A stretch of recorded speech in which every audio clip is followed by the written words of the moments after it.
What's good, guys? Prince Sports here. Hold that thought for a minute.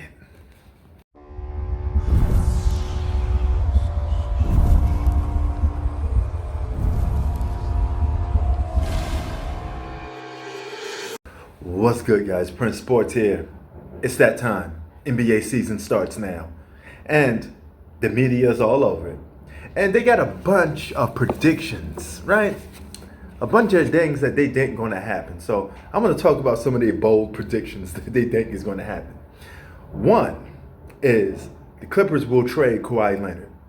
I think that's 100% more likely to happen.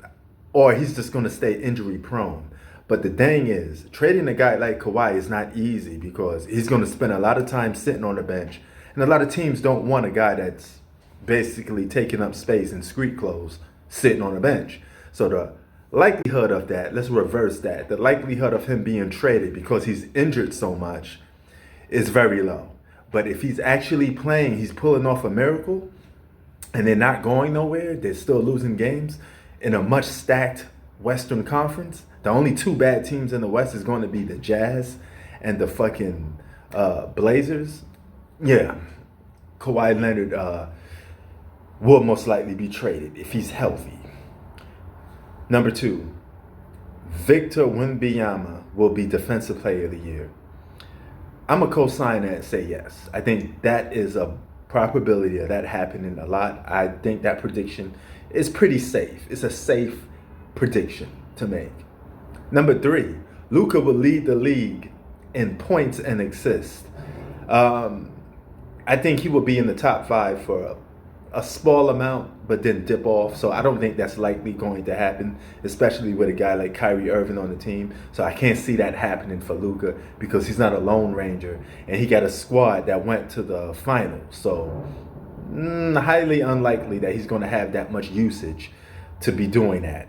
He can't afford to be ball dominant, or they're going to lose a lot of games, particularly, because empty stats with no wins, it's not a mark of a superstar. And Luka's still not a superstar yet.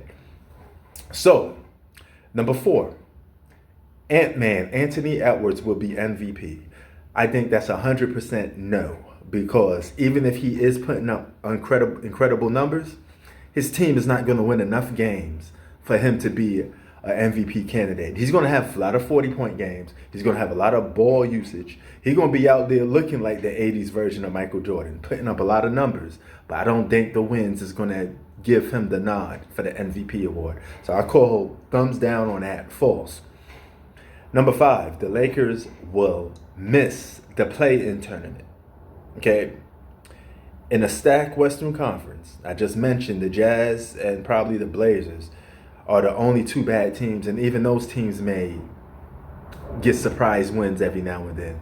But every other team has gotten better, upgraded their roster, and the Lakers pretty much stagnant, stuck with the LeBron AD connect and switching parts consistently, but role players that's not going to help them get over the top. So I think the Lakers may probably miss the playoffs this year because a lot of teams could just get hot. You got the Kings. You got Memphis. Memphis is going to make a comeback. A lot of teams is coming back. It's going to be tough in the Western Conference to make the postseason. And I think the Lakers actually missed the postseason this year. Are they still title contenders then? That's a good question. Sports out. Peace.